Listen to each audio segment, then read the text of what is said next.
Les presento un poquito a Andy, les voy contando quién es ella. Ella es licenciada y es profesora en psicología, se recibió en la Universidad Nacional de La Plata, y ella se autodefine como una persona creativa y apasionada por el saber, especialmente en el área de la gerontología, interés que empezó a perfilarse en el último tiempo en su carrera. Desde ese momento ella participa activamente en formaciones y cursos al respecto en diferentes áreas, en derechos, en cuidados, salud, nutrición, apoyo psicológico, estimulación y demás. Ha trabajado en centros de día orientados a la rehabilitación neurocognitiva y física, brindando talleres de estimulación de la memoria para PAMI y también de manera privada para pacientes y familias en esta práctica. Y además, esto me pareció muy interesante porque le dije, a ver, autodefinite un poco. Y me dice, soy artesana en varias técnicas y considero al arte como una actividad placentera, terapéutica, muy importante en su vida, y doy fe que es muy buena artista plástica también. Así que bueno, ella es Andy, pinta unos cuadros muy lindos,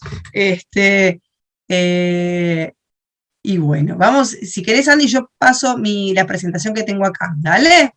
Sí, porque mi computadora no está resultando. Bueno, en principio de lo que quería hablarles hoy es específicamente de la Convención Interamericana, que tiene este extenso nombre, que es la Convención Interamericana sobre la Protección de los Derechos Humanos de las Personas Mayores.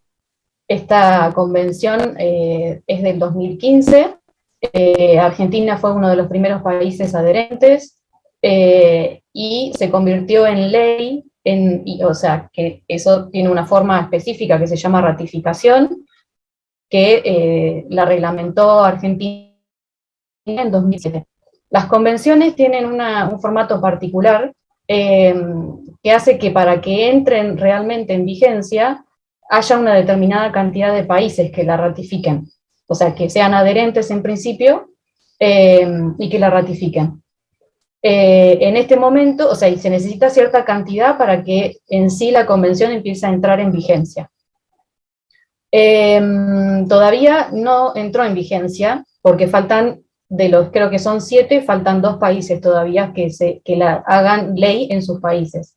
Cuando una convención, al ser de nivel interamericano, tiene mayor alcance que las leyes locales, sean nacionales, municipales, provinciales. Entonces, digamos, cuando se hace ley, cuando, digamos, se ratifica en el país, lo que significa es que todas las leyes que están por debajo de ellas, dentro del país, tienen que adecuarse a la convención.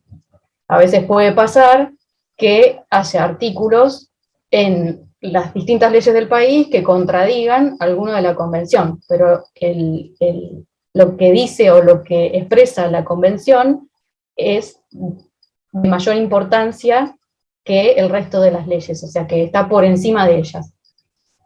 Todavía faltan, como les dije, estos 2 países que adhieran.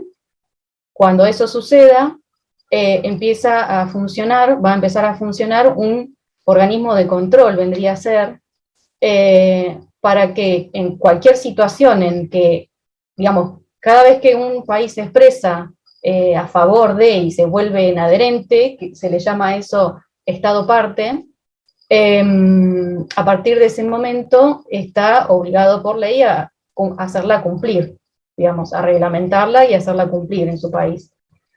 En general, un país tiene sus propias instancias y organismos de control a lo interno para que esto se cumplimente.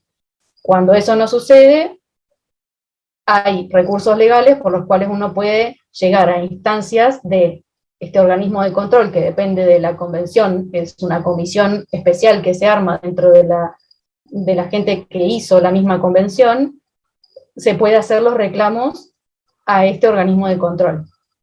Digamos, esto sería como más del punto de vista legal. Hola, buenas noches. Hola, buenas noches. Bien. Eso sería en principio, digamos, para contextuar de qué se trata la convención. La convención además, bueno, existe y uno puede decir, en principio, ya existen los derechos humanos. una de las cosas que se le ha criticado, digamos, a la creación de la Convención Interamericana es preguntársenos si no era redundante o si era necesario de que apareciera específicamente una convención que hablara de los derechos, en este caso, de las personas mayores. Pero en la medida que ante cada necesidad es necesario dar una respuesta, y a veces, lamentablemente, las leyes no dejan de ser una expresión de buena voluntad, y lo que no está dicho en la ley, lo que queda por fuera, muchas veces lo que sucede es que, digamos, no está expresado, no está legislado, entonces es como que la convención, o digamos, la que es de derechos humanos generales, no considera las particularidades que puede tener. O sea, de la misma manera que hay una que está destinada a niños, se consideró que era necesario una de personas mayores porque hay necesidades particulares que tienen como población que deben estar garantizadas. Entonces la convención surge en función de eso, de que hay necesidades especiales y que, bueno, y que en función de eso se determinan los 27 artículos que tiene la convención. Si querés pasar, Mara. Bueno, después el título, como lo pensé, digamos, era Derechos y Libertades, ¿no? Porque, bueno, uno habla en abstracto de derechos y parece como algo, digamos, si lo pensamos desde el sentido común, podríamos llegar a decir, bueno, derechos parece que es algo que viene otorgado y garantizado desde afuera, ¿no? Entonces yo tengo una ley o una determinada cantidad de leyes que me amparan, y en función de eso necesito que haya un Estado, una política de Estado que garantice el cumplimiento de esos derechos y obligaciones que tiene el Estado en sí, para dar respuesta a estas cuestiones. Pero también quería apuntar el tema de libertades. Libertades en cuanto a es lo más autónomo e intrínseco a cualquier sujeto humano. Entonces, no es solamente en este sentido acercarles la convención, que después les voy a enviar, la convención que hicieron una adaptación acá en Argentina que se llama de lectura fácil, que está muy pormenorizadamente explicado cada uno de los 27 artículos, de una forma muy, muy cercana, muy, muy amena para poder leerlo, y apuntar, bueno, en principio de conocer nuestros derechos como seres civiles, es el primer paso siempre para saber en qué lugar estamos parados y para hacer cumplir aquellas cosas que se supone que el Estado debe otorgar y debe garantizar. Entonces, bueno, ¿cómo hacemos valer nosotros nuestros propios derechos? Y en la situación particular de las personas que participan de ALMA, cómo hacer valer los derechos para las personas bajo las cuales tenemos a cuidado, digamos. Y libertades creo que es la perspectiva de lo que no hay que perder, ¿no? La libertad tiene que ver con, esto sí, específicamente con la figura de la persona mayor. La persona mayor, independientemente de la situación en la que esté, debemos poder garantizar que tenga la mayor libertad y autonomía hasta el último momento de poder decidir por sí misma. Porque esto va en consonancia con lo que dice la ley, y que creo yo que en última instancia lo pienso en función de, bueno, a ver, digamos, cuando pienso en un recorte o cómo acercar este tema al grupo, es, bueno, a ver, está bien, podemos decir en abstracto cuáles son cada uno de los artículos de la ley, que tampoco lo podríamos hacer porque no nos alcanzaría el tiempo, porque es muy extenso y el tema de por sí es muy vasto, pero sí poder pensarlo, bueno, a ver, a mí en la vida cotidiana, ¿cómo me puede servir para implementarlo o para saber que esto lo puedo interiorizar como una herramienta en lo cotidiano para respetar los derechos básicos de mi familiar, en definitiva? Y entonces, digamos, uno de los puntales, me parece, es esto, es siempre uno estar desde la posición en el que incluso hace poco lo planteaban en el grupo, ¿no? De, bueno, más allá de que tiene que ver esto de evaluar el riesgo de una determinada operación, muchas veces la pregunta pasa por el ¿qué querría mi familiar? Por ahí no está en condiciones de tomar la decisión por sí mismo, pero sí, y creo que esta es una palabra clave, a veces uno puede acompañar a sus mayores y conocer los derechos hace que los podamos ejercer, pero a veces cuando el familiar ya no está en condiciones de ejercerlo por sí mismo, nosotros como cuidadores nos convertimos en los garantes de que estos derechos sean respetados y sean cumplidos. Entonces, lo que uno no debería idealmente perder de vista es cuáles son los deseos y cuáles han sido a lo largo de la vida de nuestro familiar eso que ha expresado como deseo y no deseo de ciertas cosas. Entonces, en la situación, lo puedo ejemplificar con un caso, digamos, con algo personal que se lo he escuchado decir incansablemente a mi papá, de que si estuviera en una situación de salud crítica, él no quiere, bajo ningún punto de vista, de que se le prolongue innecesariamente la vida. Bueno, eso que puede tomar la forma que existe hoy la figura legal de las directivas anticipadas, que no es, digamos, zona de mi conocimiento específicamente, ni mi incumbencia, por ahí, Mara, en alguna otra oportunidad, en algún otro encuentro, se ha abordado un poco de qué son las directivas anticipadas. Eso es una expresión, digamos, en términos legales, de estas voluntades. Esas voluntades que son, bueno, frente a determinadas cuestiones, situaciones de salud, por ejemplo, bueno, ¿qué quiero que se haga conmigo y qué no? De la misma manera en que uno puede elige en algún momento si quiere ser donador o no quiere ser donador, y donador de qué, si solamente de órganos, o si para lo que son experimentos científicos. Uno expresa una voluntad de eso. Y puede expresar una voluntad en contrario, como puede ser para las personas de ciertas religiones el que no aceptan transfusiones de sangre, por ejemplo.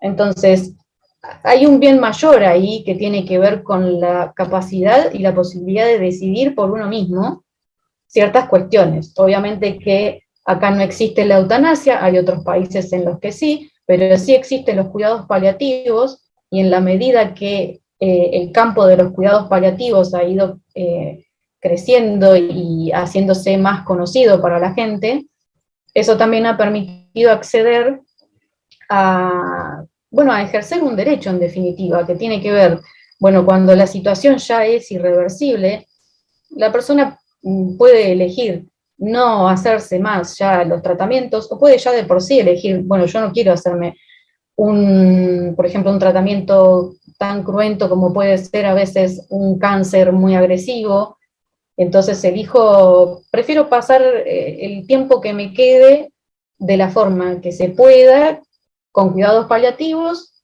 pero no someterme a por ahí, prolongar mi vida durante 3 años, pero en una situación en la que los tratamientos no se la pasa bien, básicamente. Y eso tiene que ver con la dignidad de la persona, que es uno de los derechos que está contemplado en la Convención, y tiene que ver con, con su derecho a decidir, que también hay varias leyes que convergen acá, que tienen que ver con los derechos del paciente, bueno, hay varias cuestiones. Andy, perdón, sí. te hago una salvedad o comentario. Me parece que estás diciendo cosas, conceptos muy interesantes y profundos, y me parece que está bueno que el que quiera interrumpir, si te parece, lo haga, escriba por el chat y vamos charlando en el momento, o que vayan escribiendo lo que sea, lo que piensan, las dudas, los comentarios que quieran hacer, ¿sí? Porque a mí me vienen muchas cosas a la cabeza y me parece que quizás a los pacientes, a las personas, a los familiares también. En este caso no hay pacientes. Así que, bueno, nada, invitarlos a que compartan cualquier comentario, consulta, pregunta, lo que fuere, o si no, a través del chat. ¿Eso sí? Sí, gracias, Andy. Como les decía en principio, digamos, es un tema que da para muchísimo. O sea, de este tema se puede hacer varias charlas, en definitiva, que van a abordar distintos aspectos. Bueno, ahora lo que sigue es un poco, digamos, que es el contenido de la convención en sí, y en realidad, bueno, acá tenemos una serie de términos que van a ir apareciendo, bueno, que después están también expresados en cada uno de los artículos de la ley. Acá, por ejemplo, la parte ya en el preámbulo hace una introducción. Voy a reducir acá, a ver si puedo ver mejor. En el preámbulo tenemos estas cuestiones que van apareciendo y yo por eso fui destacando un par de palabras que se van a ir repitiendo. En principio en el preámbulo dice, porque si hablamos, bueno, en definitiva, ¿de qué hablamos cuando hablamos de derechos de las personas mayores? Bueno, en principio lo que podemos decir es, bueno, si es necesario hacer una convención que exprese específicamente ciertas cuestiones, es porque las personas mayores, por distintas razones, son objeto de discriminación. Entonces, el preámbulo empieza diciendo es que las personas mayores tienen derecho a no verse sometidas a discriminación por motivos de edad. Esa es la primera. Acá aparecen dos términos que en otros lugares del mundo se habla de edadismo y en Argentina se habla de viejismo, que es un poco más específico. Es más específico porque edadismo sería por ahí prejuicios a distintas edades o periodos, digamos, de la vida. En cambio el viejismo es específicamente la discriminación por motivos de edad. Entonces es no verse sometida a discriminación por motivos de edad ni a ningún tipo de violencia. De eso emana la dignidad y la igualdad que son inherentes a todo ser humano. Entonces acá tenemos dos palabras clave, podríamos decir, dignidad e igualdad. Entonces la convención va a girar en torno de esto, en preservar la dignidad y la igualdad de derecho de las personas mayores. Esto más adelante, como lo pensé abordar yo, que espero que nos dé el tiempo, es precisamente ver, y creo que durante la pandemia pasó muchísimo, se vio muy reflejado, precisamente todas las veces en que esto se vio vulnerado, en principio. Que después pasa en la vida cotidiana con otras cosas, pero como que la pandemia fue muy cruda, digamos, en ese sentido. Después la segunda parte dice, a medida que envejecemos debemos seguir disfrutando de una vida plena, independiente y autónoma. Entonces esas son las cuestiones que los estados partes deben garantizar, y cómo lo hacen, a través de leyes y a través de planes y proyectos y campañas y demás, y formación de sus profesionales, etc. Con salud, seguridad, integración y participación también son objetivos, que estos deben ser de forma activa, de la población mayor en las esferas económica, social, cultural y política de la sociedad.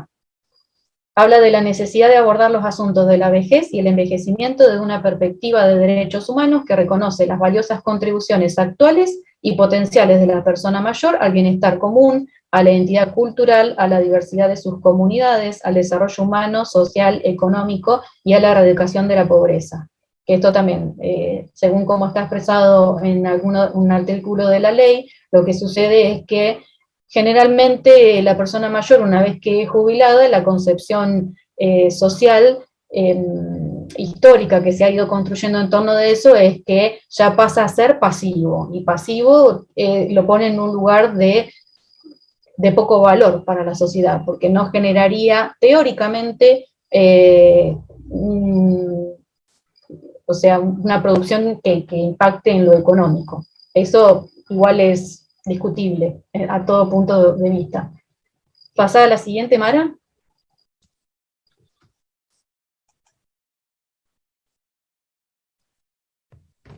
Bien, también habla de prevenir, y hay muchas campañas en torno de esto que tienen que ver prevenir el abuso, el abandono, la negligencia, el maltrato y la violencia contra la persona mayor. Promover, proteger y asegurar el pleno goce y ejercicio de los derechos de la persona mayor y fomentar un envejecimiento activo.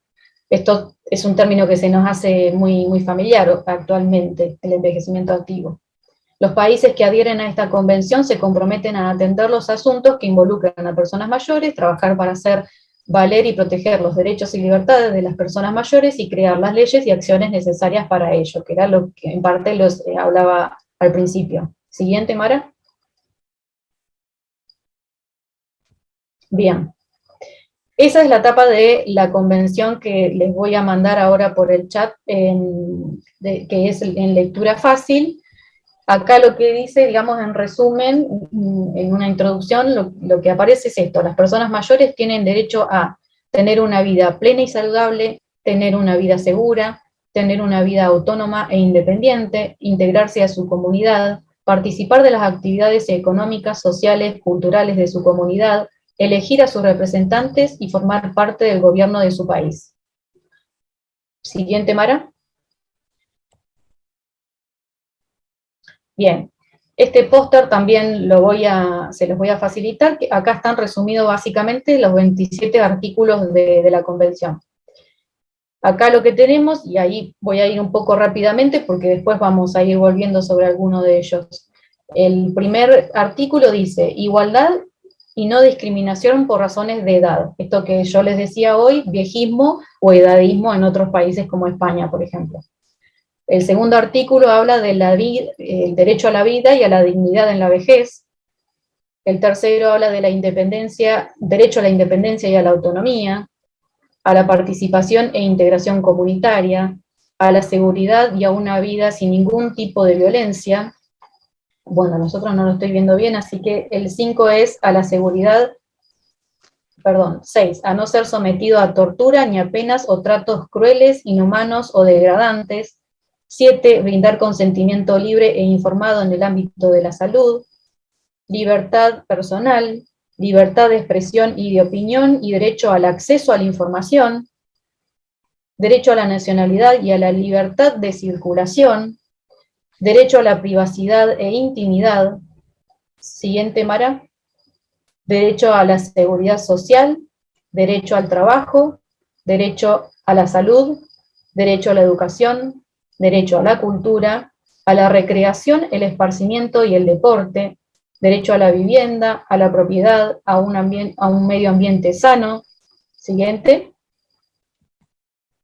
Derecho a la accesibilidad y movilidad personal, a ejercer sus derechos políticos, igual reconocimiento como persona ante la ley, acceso a la justicia, derecho de reunión y asociación, derecho a que reciban servicios de cuidado a largo plazo y en situaciones de riesgo y emergencias humanitarias. Bueno, me imagino que en la medida que los han ido escuchando, se darán cuenta de cuánto de estos derechos ya de por sí, digamos, acá están vueltos a expresar, digamos, de lo que ya conocemos de los derechos humanos generales. Y podemos ver en cada uno de estos casos, lamentablemente, cuántos de ellos no están garantizados. Pero no me quiero centrar por ahí tanto en lo negativo, digamos, sí, para tener en cuenta, y bueno, y acá hice, me costó encontrar las imágenes que fui viendo en su momento, sobre todo a lo largo de la pandemia, que, bueno, nos puso en una situación crítica, que socialmente claramente no estábamos preparados, y lo que generó es que la respuesta, lamentablemente, hubiese sido deficiente. Digamos, en principio, y creo que, digamos, esto lo digo a título personal, pero en la medida que lo he ido compartiendo con otras personas, creo que nos sucedió a muchos. Creo que, en principio, a ver, por un lado era la necesidad de proteger a ultranza a nuestros mayores de un peligro potencial mortal, ¿no? Y eso lo vivimos en general con mucho miedo, con mucha responsabilidad, digamos, teníamos mucho temor de contagiarlos y que eso les conllevara, como lamentablemente sucedió en muchos casos, la vida o complicarles mucho la salud. Entonces, como que los medios empezaron a bombardearnos y bueno, desde el gobierno se empezó a hacer mucho hincapié en esto de proteger a los mayores, ¿no? A costa de todo, absolutamente. Entonces, como que lo que se privilegió en ese momento tuvo que ver con conservar la vida. Y después, bueno, creo que, digamos, a mí personalmente me pasó que al principio era, bueno, te bombardeaban o que los adultos mayores, en este caso mis padres, que ya lo eran, no podían salir a la calle porque eso los exponía a un peligro mortal. Entonces, yo le pedía, por ejemplo, a mis padres que me delegaran a mí y a mi hermano que pudiéramos hacer todos aquellos trámites que ellos hacían habitualmente.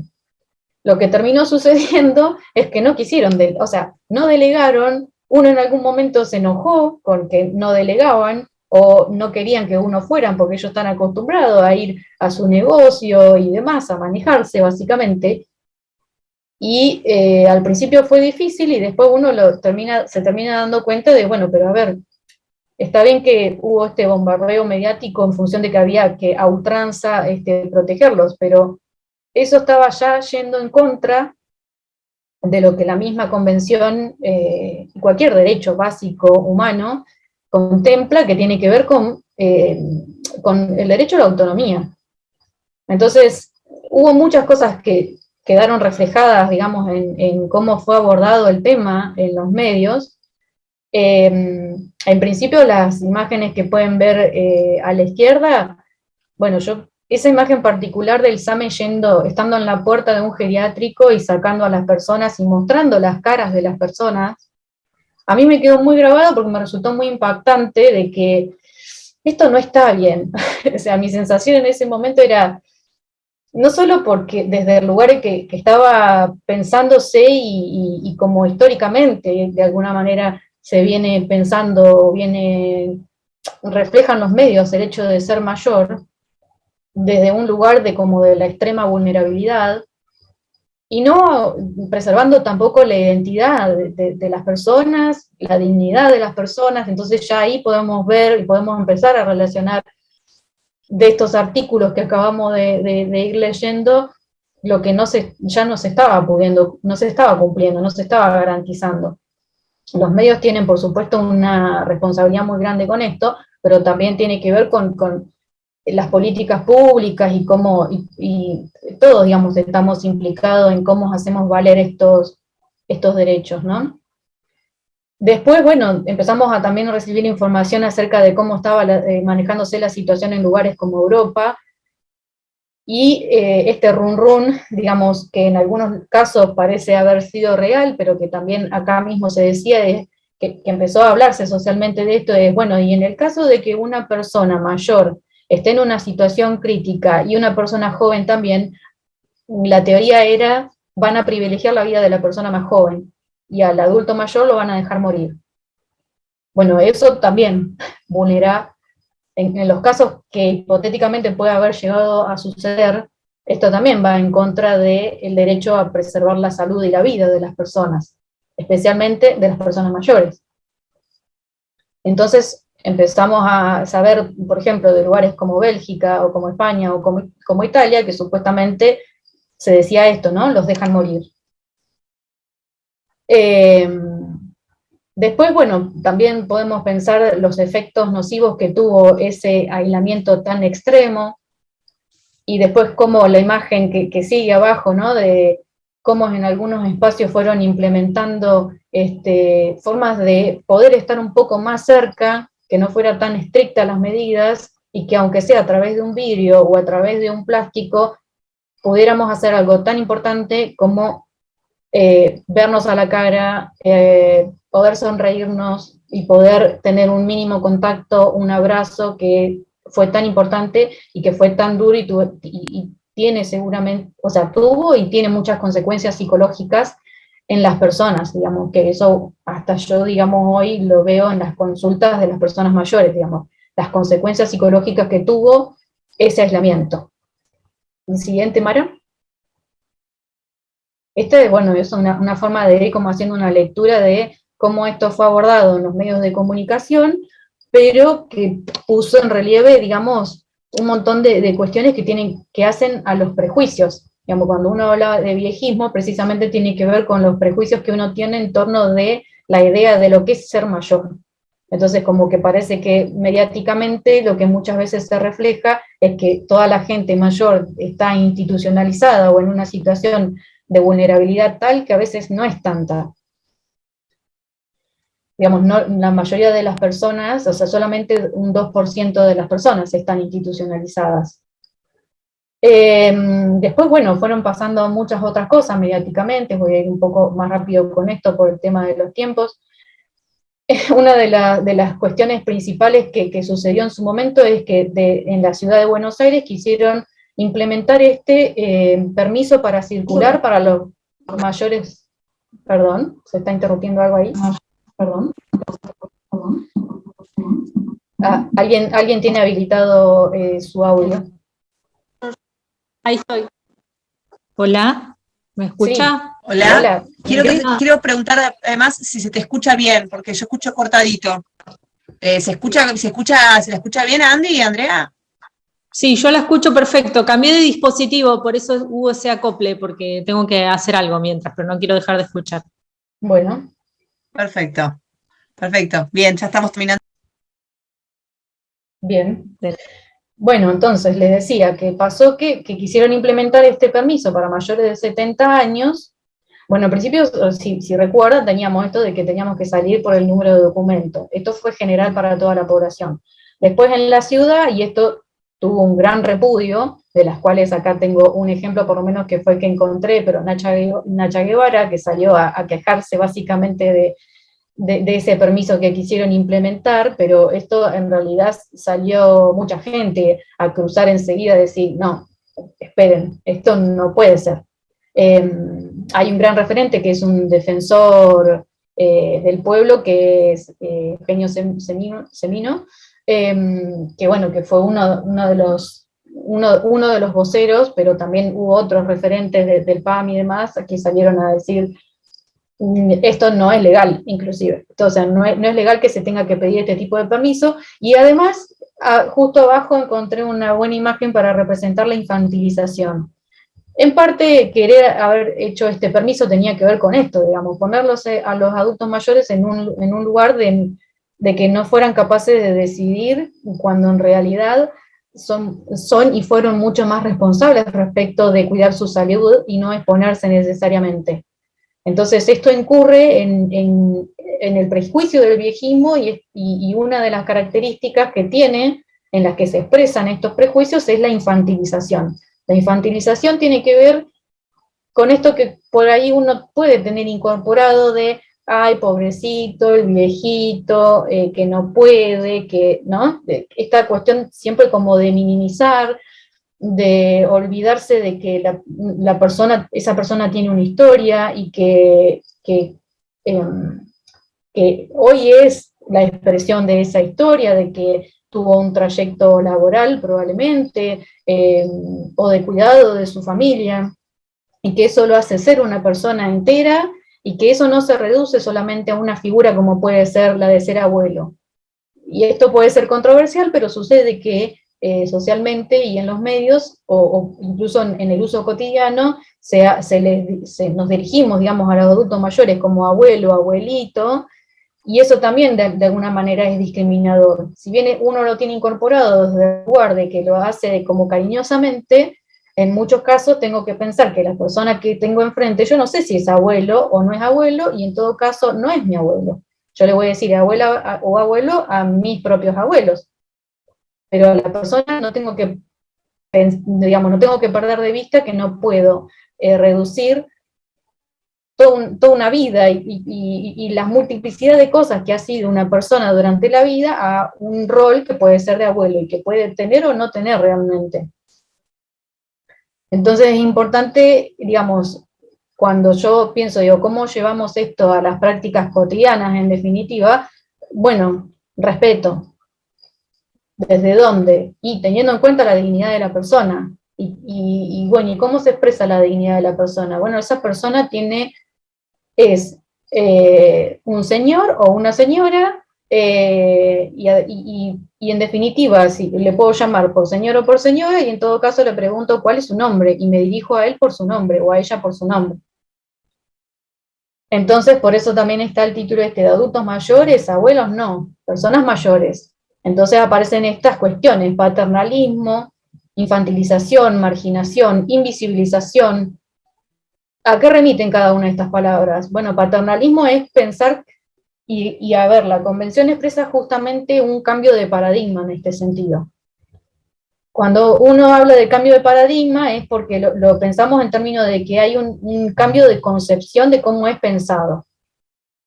En este caso, digamos, anteriormente, a la persona mayor era pensado solamente como un objeto, y no es casual la palabra, objeto de cuidados, o sea que esto le tiene que venir de afuera, de que o sea, como que eso lo pone en una posición de que no puede decidir y elegir autónomamente por sí mismo. Eso es el paternalismo en definitiva, y la infantilización. Y el cambio de paradigma que plantea la convención lo que hace es pasar de que sean objetos de cuidado a que sean sujetos de derecho. Para ser sujetos de derecho, cualquiera, digamos, todos debemos en principio conocer nuestros derechos para que esos derechos sean garantizados y uno los pueda exigir, digamos, y pueda hacerlos valer desde su propio lugar, pero desde un lugar activo y de apropiación.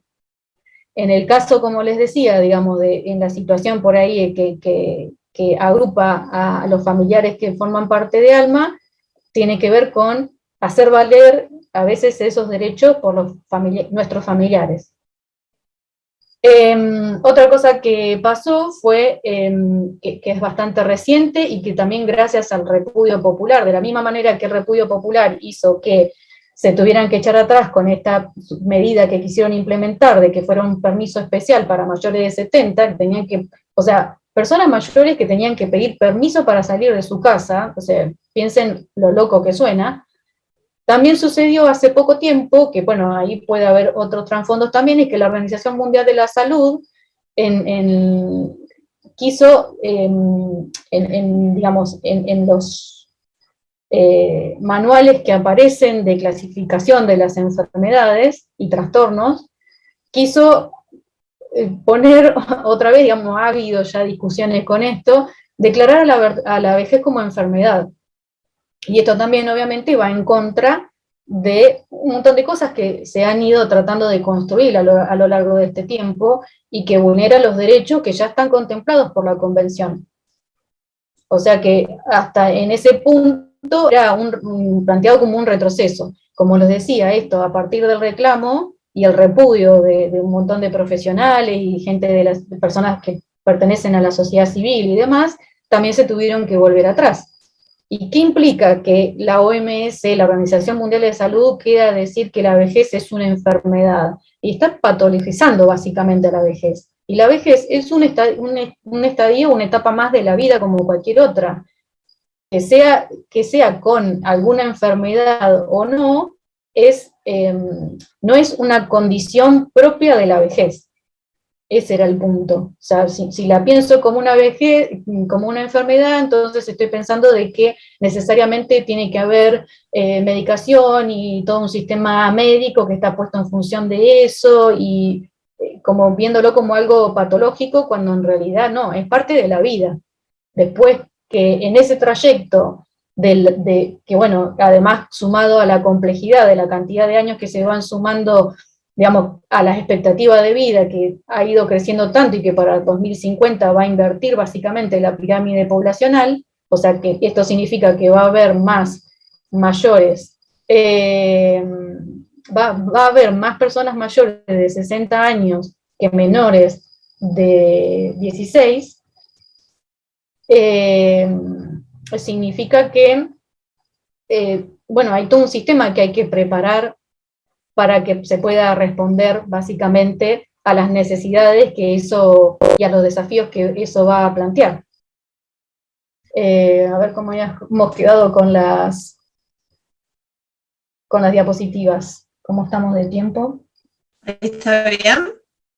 Sí, a ver, no sé si era la anterior. Ahí está bien. Ya. Y ya vamos terminando, así vamos a la discusión. Bien. Pasemos a esta, si te parece. Sí, bueno, esta es más rápida. Una de las cosas que pasó, que la verdad que cuando lo estaba buscando datos no había recordado, cuando el año pasado En 2020 dice, pero bueno, pensé que eran en 2021, cuando se empezó a reactivar el tema de los cobros y que se necesitaba el turno para ir a los bancos y demás, hubo un día específico, que fue un 3 de abril, que hubo una explosión en los bancos y que dio cuenta también de la falta de planificación en definitiva y que hizo que hubiera largas colas, muchísima espera, ya hacía frío en muchas circunstancias. Bueno, digamos, y esto está bien, en ese momento pasó con una característica especial donde había más cantidad de gente que la que podía haber habitualmente, pero ya sabemos en general en lo cotidiano que muchas veces los adultos mayores tienen largas esperas y que pasar frío hasta que abre el banco, bueno, toda una serie de cosas donde en lo cotidiano también se están vulnerando los derechos. Entonces, en definitiva, bueno, vamos a hacer este cierre respecto de, bueno, ¿qué es lo que genera que se vulneren todos estos derechos? Bueno, es un círculo en el que hay estigmatización, prejuicios, esos prejuicios hacen que nos lleven a la discriminación de los adultos mayores por el mero hecho de su edad. Esto lleva a la violación de derechos y esto aumenta la exclusión social. Mara, la siguiente.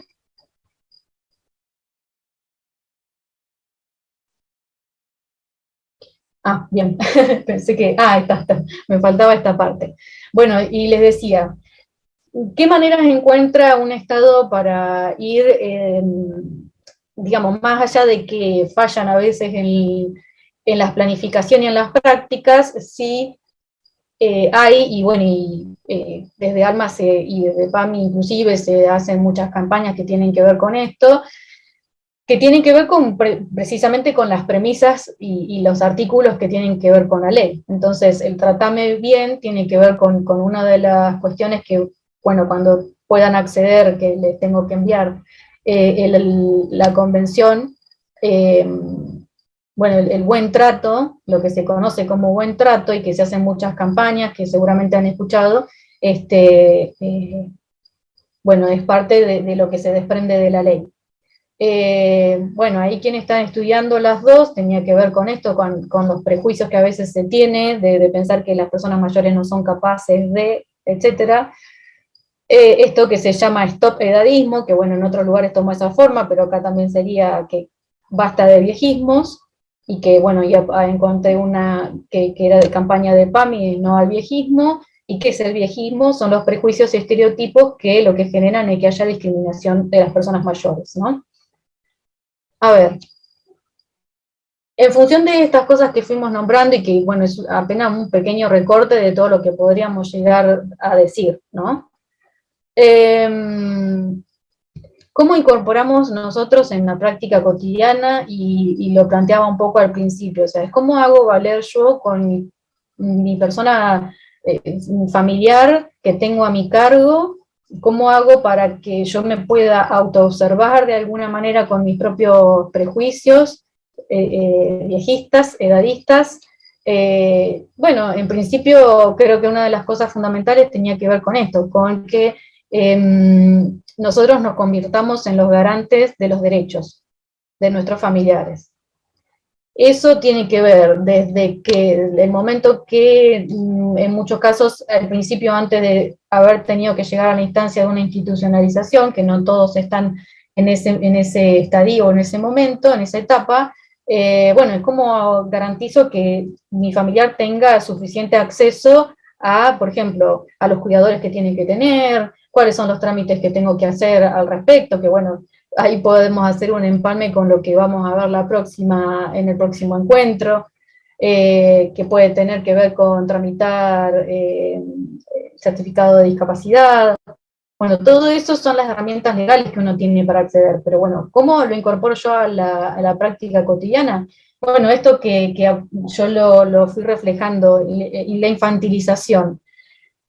No importa en qué situación pueda estar nuestro familiar, o sea, aún en los peores casos donde la persona ya no recuerda quiénes somos nosotros o quién es él mismo, incluso que se ha ido perdiendo esto en el camino de algún modo, lo que sí tenemos memoria y lo que no debemos olvidarnos de quiénes somos nosotros.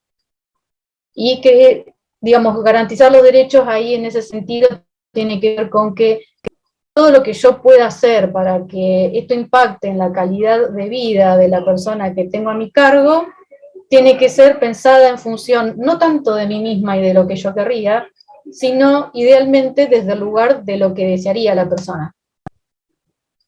En algunos casos es cierto que la realidad nos supera y que uno puede obtener hasta económicamente y toda la logística que implica tener una persona que esté en su casa y todos los cuidadores y demás que necesita para que se pueda tener, digamos, se trata de conservar hasta el último momento que pueda ser independiente o estar en su hogar y no que llegue a la institución.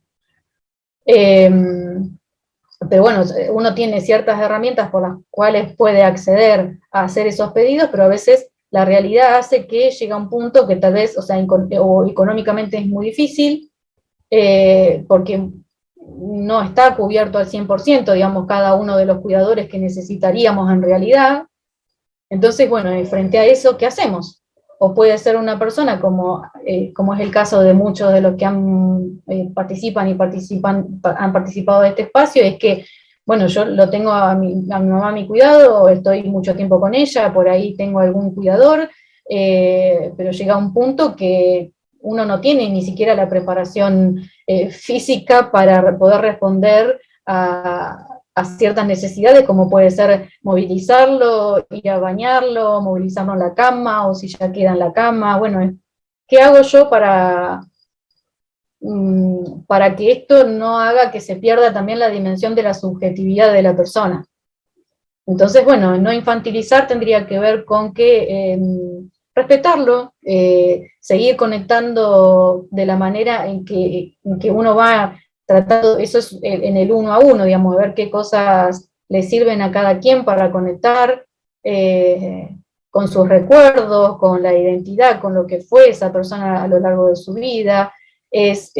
Si no está en ese momento por ahí de mayor vulnerabilidad, es cómo garantizo que se respeten sus derechos. Bueno, también tiene que ver uno con su posicionamiento personal de que, bueno, a veces uno puede llegar a decir, bueno, se reniega y rezonga de que, bueno, mi papá o mi mamá está muy rebelde, y entonces desde ese lugar lo que decimos es, bueno, se ponen como chicos. Bueno, por ahí esas son las cuestiones que tenemos que revisar a lo interno para ir cambiando, digamos, nuestra concepción, porque por ahí eso nos hace ponerlos en un lugar de imposibilidad, y en realidad tenemos que pensar en función de la autonomía y, bueno, apoyarnos en lo que sí puede. Y lo que sí Andy, puede... yo te puse la manito, pero quizás como estás con el celular no me viste, te quería... básicamente has hecho un paneo tan grande, tan extenso, que me parece que está súper, súper, súper interesante, bien académica. Sos docente, se nota que sos docente, con esta charla. Yo quería darle si tienen alguna pregunta, no sé si se corta mucho porque tengo el video, lo voy a sacar. Voy a sacar el video a ver si fluye mejor la comunicación. Bueno, está Chacha, quería presentar a Chacha, que es Noemí Medina, es desde Buenos Aires, una gran representante de todo lo que es estas asociaciones, de que es ALMA, A y B, ¿no? Alzheimer Interamericano. A ver, Chacha, ponete el micrófono porque es un gusto tenerte acá. Es un referente a nivel las Américas de lo que es Alzheimer y las asociaciones que así representan de familiares. Gracias por sumarte, Chacha. Bueno, yo me sumo, agradezco y aprecio mucho, Andrea, toda la exposición. Lo hago desde mi rol de voluntaria, todavía en ALMA, y bueno, terminé en octubre del año pasado ya con mi voluntariado en la Junta Directiva de Alzheimer Iberoamérica, pero sigo, por supuesto, en contacto cotidiano con ese grupo, de tanta importancia para la región del trabajo que realizan las asociaciones. Por eso me permito, Andrea, agradecerte. Se difundió esta charla de hoy porque son temas que hacen a la labor cotidiana de las asociaciones para asesorar y para llevar conocimientos a las familias, ¿no? Fundamentalmente. Por eso me pareció tan oportuno, tan interesante el hecho de que hayas dado ejemplos tan prácticos de algo que parece tan lejano como es una convención o lo que es una ley, a lo que es la aplicación en la vida cotidiana.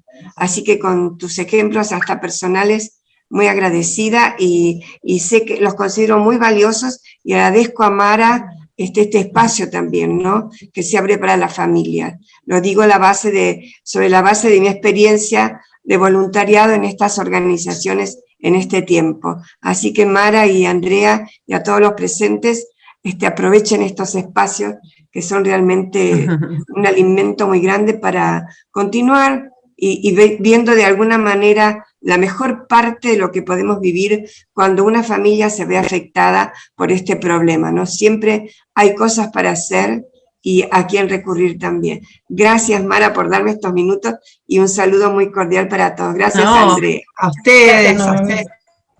Gracias, Chacho, un placer. Placer. Yo pensaba en tantos ejemplos mientras pasaba la escena, ¿no? La del banco, esa que vos lo pusiste bien en las últimas fotos. Bueno, me voy a sacar el video porque tengo tan mala internet, así fluye un poquito. Yo me acuerdo el enojo, la impotencia que me dio, que nos debe haber dado todos como ciudadanos, verla a los adultos, ¿no? Haciendo la cola, entre comillas, para ingresar al banco en la calle, con el frío, junio, que fue tremendo, pero a ver, nos ha tocado una pandemia, no estábamos preparados para esto y como hay frases, ¿no? Nos pasó una pandemia por encima y hemos visto que tuvimos que resolver y seguimos resolviendo cada uno desde su lugar, en las casas, como instituciones, yo como médica, rearmarme, porque si bien yo estoy en contra absolutamente como geriatra de la discriminación por edad, tuvo un discurso dual en este sentido, porque yo estoy todo el tiempo tratando de empoderar al adulto mayor, ¿sí? Y decirle, salgan, son iguales que nosotros, siéntanse bien, son saludables, vamos para adelante, trabajen, viajen, y de repente el miedo que nos pasó de que se contagien, de que se enfermen sin saber qué desenlace iban a tener. Entonces digo, ¿por qué camino voy? Porque también fue angustiante como profesional de la salud, acompañar en este sentido. Fue un gran desafío y lo sigue siendo, ¿no? También ver que los adultos dejaron de venir al consultorio y dejaron de atender sus enfermedades crónicas, llámese diabetes, hipertensión, trastorno de ansiedad, depresión, demencias, por el miedo al COVID. En realidad, ¿quién les va peor con el COVID? Y los que no tienen controladas sus enfermedades crónicas, los que si tomaban un remedio para la presión, dejaron de tomarlo porque ya no van al médico a pedir la receta, ¿no? Entonces esta situación tan dual nos lleva a permanentemente cuestionarnos qué estamos haciendo, cómo lo estamos haciendo, y vivimos en constante ateneos, preguntándonos entre nosotros, haciéndonos de ayuda, ¿no? De escucha. Eso por un lado, porque decir, no al edadismo, pero quédate adentro porque sos el frágil. Y estamos en contra de la fragilidad, ¿no? Queremos que los adultos empoderarlos como corresponde. Una de las cosas, antes de venir para acá, por suerte hoy ya me siento bien de salud, después de una bronquitis importante, así que pude caminar por la montaña nuevamente, y de donde tomo energía. Y venía hablando con una amiga que es jueza acá de Bariloche, y ella me decía que en materias de lo que son derechos, me decía, Mara, hay que pensar en sentido común. Básicamente es eso, o sea, no hay que saber las leyes de memoria, sentido común. ¿Y qué sería esto? El derecho de una persona a saber su enfermedad, ¿no? A conocer el diagnóstico. Una persona que tiene la enfermedad de Alzheimer, muchas veces vemos nosotros en nuestra cultura paternalista que cuando yo hago el estudio neurocognitivo y digo, me parece que tiene Alzheimer, o que tiene demencia vascular, o Hakim Adams, por favor, doctora, me ponen papelitos que no se lo diga, que no lo sepa, se va a poner mal. Tengo en un momento hice como un collage de 4 o 5 notas que fueron, wow, ¿no? O sea, choqueantes, porque era, doctora, hoy va a verla mi mamá Olga, por favor no le diga que tiene Alzheimer, le va a hacer muy mal. Cualquier cosa me dice a mí. Entonces, yo estoy aboliendo el derecho de la persona también a conocer su enfermedad. Que los profesionales de la salud no tengamos herramientas para dar un diagnóstico no significa que el paciente no lo pueda saber, ¿no? Tenemos un mundo que recorrer y cómo abordarlo. Estoy hablando en etapas iniciales, ¿no? Porque obviamente una etapa moderada, severa de una demencia, no sé qué sentido tiene en decir, tratar de que el paciente lo entienda, o la persona, ¿no? Lo entienda. Así que se me venían muchas cosas a la cabeza, pero no quiero hablar yo porque quiero que conversemos, que hagan los comentarios que les parezcan. Así que si les parece, sáquense los microfonitos, a ver, con la libertad de hablar de los que les parezca, ¿sí? Bueno. Ahí les estoy pidiendo que se... Sí, dale, Jota. ¿Se escucha? No, en toda la charla yo pensaba, ¿no? Bueno, lo que decías un poco, ¿no? Pacientes con patologías leves, un poco más graves, ¿no? Pensaba en mi mamá, en mi papá, que mi mamá está bien, mi papá no tanto, o no está bien. Bueno, toda la diversidad que hay. Y en todo este tiempo a mí también es como que aprendí a tomar conciencia de conceptos como, bueno, Andrea enumeraba, que uno no los tiene, que uno tiene culturalmente ya es paternal, ¿no? Tiene un montón de cosas incorporadas o naturalizadas y no se da cuenta. Y me tocó también tener que informarme para entender lo que está sucediendo. No como o lo que me está sucediendo, cómo estoy abordando yo un problema y sin encontrar la solución porque no lo estoy registrando, ¿no? Hablo en términos generales, ¿no? Para no puntualizar. Y es súper importante el encuentro en ese sentido también de entrar en conciencia que tenemos naturalizadas un montón de cosas y es bueno conceptualizarlas y para poder abordarlo distinto, para garantizar, ¿no? También velar por esos derechos en la medida que sea posible. Súper interesante lo que dijiste, Jota. Comparto al 100%. Sí. Sí, es difícil, pero creo que, bueno, la lectura siempre nos lleva hacia otro lugar. Y pedir ayuda, ¿no? Que en mi caso, bueno, pedí ayuda por todos lados y ahí pude entender un montón de situaciones y por ahí desarmarlas en la medida de lo posible. Uno no es Superman. A ver, Nelly. ¿Sí? Nelly de Palma, ¿querés hacer un comentario? No, me ha servido mucho porque hacía muchos días que no entraba y me estoy enterando de muchas cosas muy importantes, ¿no? Aprendiendo para enfrentar el problema, ¿no? Pero les sigo siendo muy agradecida porque con todo lo que dicen voy aprendiendo que sí lo estamos haciendo bien. Nelly, ¿de dónde estás vos? Yo estoy en Miami. Ah, bueno. Qué lindo Miami. Qué bueno. Aquí está su casa, cuando quieran. Wow. Mira que creemos, ¿eh? Bueno, ya me visitó alguien de allá y para mí hacemos un tour, Bariloche, sí, Miami. Claro, se van turnando. Qué bueno que te puedas sumar desde allá. Los beneficios ¿no? Que esto lo conocimos con la pandemia, porque nosotros antes religiosamente era el primer miércoles de cada mes, nos encontrábamos físicamente en el hospital y no todo es malo, ¿no? Hemos aprendido muchas cosas también con todo esto. Sí, así que aprende bastante. Y esto estuvo muy bien, me parece, me da mucha información. Y me alienta en que no lo estoy haciendo mal. Excelente. Es importante también ser condescendiente con uno mismo, ¿no? O sea, agradecernos como cuidadores de toda la labor que tenemos, porque a veces uno está tan exigido que no tiene tiempo a pensar estamos viendo siempre lo que no hacemos o cómo lo podríamos hacer mejor. Y yo veo acá algunos nombres que tengo que son familiares de pacientes que yo sigo en consultorio y digo lo que han hecho, y lo que hacen y lo cansado o cansadas que están y siguen y se siguen planteando a ver si están haciendo las cosas bien. Así que tómense un tiempo también para agradecerse esta labor que están haciendo con tanto amor y partiendo desde un desconocimiento, ¿no? Así que es muy loable todo todo lo que están haciendo. Y que esto es Ingrid, la primera estás vez en, que en pasa Buenos eso. Aires. Ah, perdón.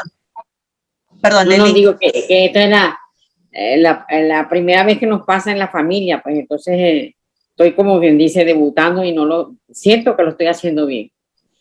Y se lo digo a ustedes, ¿no? Bien. Por lo que no, he aprendido con ustedes. Qué grande, Nelly, qué grande, qué bueno. Nelly, hay un chat de familiares acá en Bariloche, que creo que hay una hora de diferencia con Miami. Si te interesa estar en ese chat, donde fluye información, contención y demás, te invitamos a que escribas en el chat tu número de teléfono y la característica y se te agrega, ¿sí? Le voy a decir a mi hija que me lo haga, ¿ok? Ok. Muy bien, muy bien. Bueno, Gracias. encantada. Ingrid te decía, si querés hacer algún comentario desde Buenos Hola, Aires. sí. ¿Me escuchas bien, Mara? Sí, Te sí, se escucho escucha bien. Sí, bueno, justo había salido, pero pude escuchar todo lo que se dijo. Sí, estoy acá en Coronel Bransen, provincia de Buenos Aires, en el campo. Así que, bueno, justo fui a darle de comer a los caballos. Bueno, sí, yo tengo una situación particular, ¿no? Que tengo a mi mamá con Alzheimer súper avanzado, en la última etapa, postrada ya hace 5 años. Y por otro lado está mi papá, que tiene 80 años, él se maneja, está bien de salud, pero bueno, tenemos toda esta complicación de quizás de la desatención que tenemos hacia él por haber sobreexigido toda nuestra atención sobre mi mamá, ¿no? Sobre todo un mundo desconocido que tuvimos que ir aprendiendo día a día. Así que bueno, ahora justo este viernes próximo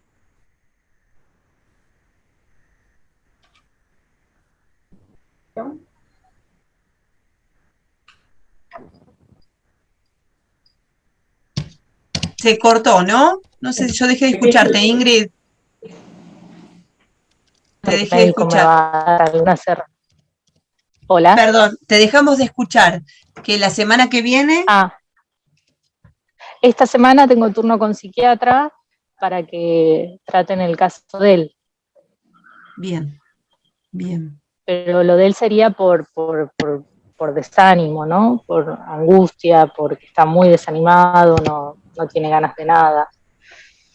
El impacto del cuidador, ¿no? Sí. Sí, y tiene 80 años, ¿no? Y bueno, a mí me pasaba mucho de lo que estaba contando Andrea, de que por ahí yo me pongo en el papel de madre de él o no lo dejo casi participar, pobre.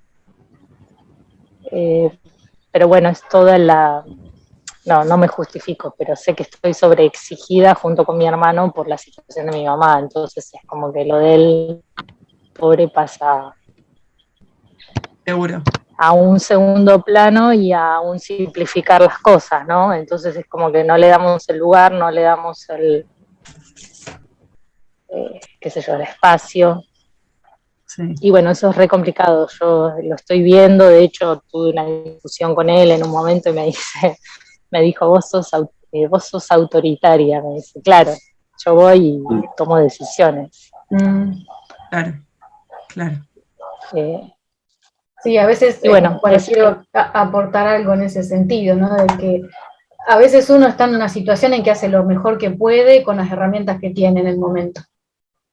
Digamos, ya de por sí es lo bastante exigida la situación como para que, bueno, hay que aprender a aceptarlo y a ser benevolentes con uno mismo y no autofustigarse si no puede con todo de la mejor manera que uno idealmente creería que tiene que hacer absolutamente todo y perfecto.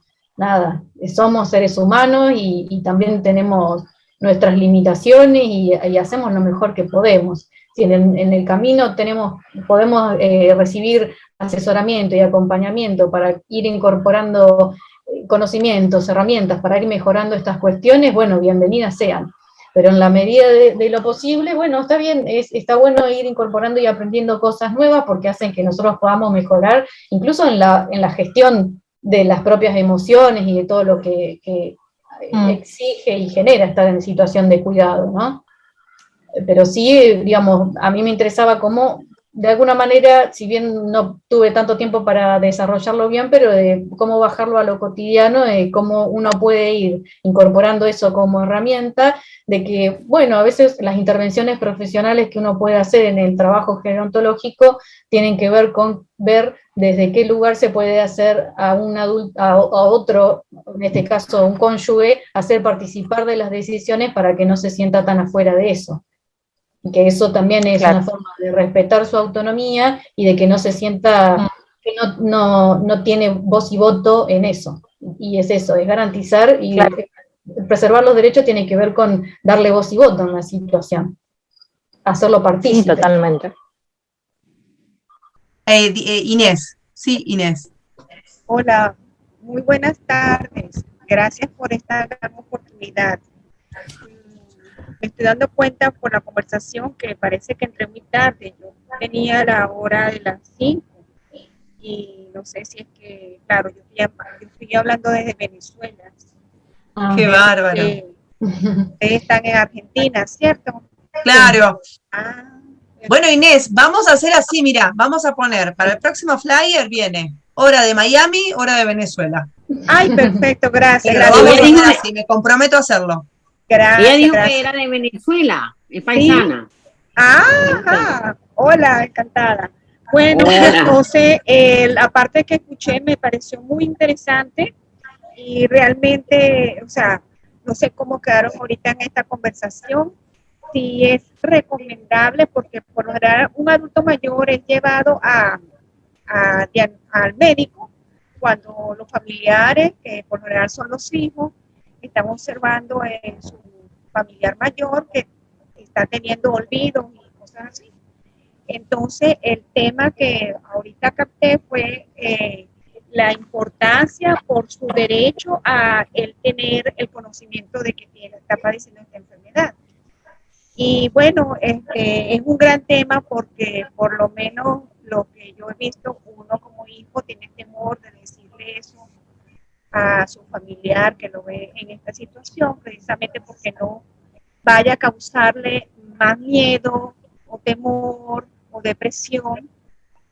Entonces no sé en qué han quedado ahorita aquí ustedes, la doctora y la psicóloga, con respecto a esta toma de decisión que hasta para los mismos familiares es fuerte enfrentar esta situación familiar, sea como sea, porque aunque sean personas mayores, por ejemplo, en la actualidad ya he pasado por un tío, un papá y ahora la suegra que tiene 91 años.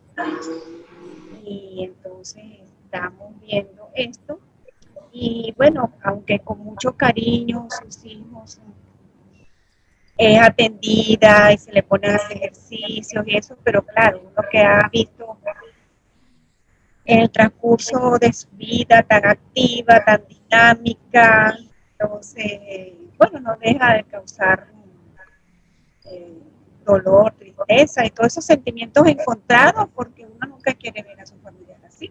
Esa es algo que no podemos evitar y también queremos ayudarla a que precisamente no siga avanzando a una velocidad tal y que es lo mejor, uno sigue tratando de hacer lo mejor posible para ese familiar que se sienta bien, porque todo el amor que uno ha recibido en toda su vida y además como persona hija de Dios, se merece siempre el buen trato y el cariño que siga recibiendo de sus familiares, de toda la gente que la queremos, ¿no? Gracias. Gracias a vos, Inés. Mara, ¿querías decir algo o puedo acotar algo? No, por favor, hacelo. Bueno, que me había quedado pensando precisamente en un video que se compartió hace poquito en el grupo, donde, bueno, justamente reflejaba un hijo con su padre y con un padre que ya no recuerda el nombre de él, de su hijo, ni de su mujer. Y como esto, y bueno, a ver, esto también voy a ser autorreferente. A mí me tocó aprender en mi plena adolescencia, tener a una abuela que quedó postrada durante muchos años, estaba con un Alzheimer muy avanzado y en cama. Y uno cuando hace un recorrido histórico, digamos, de cuáles son sus marcas personales y por qué dónde está y por qué elige lo que elige, por ahí le había ido dando importancia a otras cuestiones que me fueron marcando, pero después, hace poco tiempo me di cuenta de que para mí había sido muy importante lo que yo había visto que mi mamá había hecho con su suegra. Y una de las cosas fundamentales que se ve reflejada ahí, me parece también perfectamente en el video, es conectar desde el amor. Y esta situación de que muchas veces se habla de la comunicación y que también se ha abordado en otro de los videos que están en el canal de Mara, tiene que ver, bueno, cómo nos comunicamos. Y esa comunicación que hacía mi mamá, o sea, mi abuela, por ejemplo, tampoco se acordaba de mi nombre, que yo salía del colegio, iba para la casa y nos encontrábamos ahí, mi mamá la cuidaba y hacía de compañía durante todo el día, y mi abuela tampoco se acordaba del nombre de mamá, pero yo cuando llegaba yo era la nena de la escuela y mi mamá era la hermosa, la preciosa, la dulce. O sea, ella no sabía los nombres nuestros, pero sabía perfectamente quiénes éramos, aún con su casi ceguera y aún con su Alzheimer avanzado. Y el ejemplo que yo tuve de mi mamá era eso. Mi mamá, sin tener los conocimientos, porque esto estoy hablando en pleno 2000, que uno tampoco conocía mucho sobre el tema, ni cómo tratarlo, y yo empecé a preguntarme probablemente en ese momento qué era lo que pasaba con mi abuela, porque estaba así. Lo que yo vi fue el cariño y el amor de mi mamá. Mi mamá agarraba, se sentaba a la altura de ella, la miraba a los ojos, la acariciaba la cara, le agarraba la mano, le acariciaba la mano. Y es eso, creo que lo que no hay que perder de vista es esa conexión desde el amor.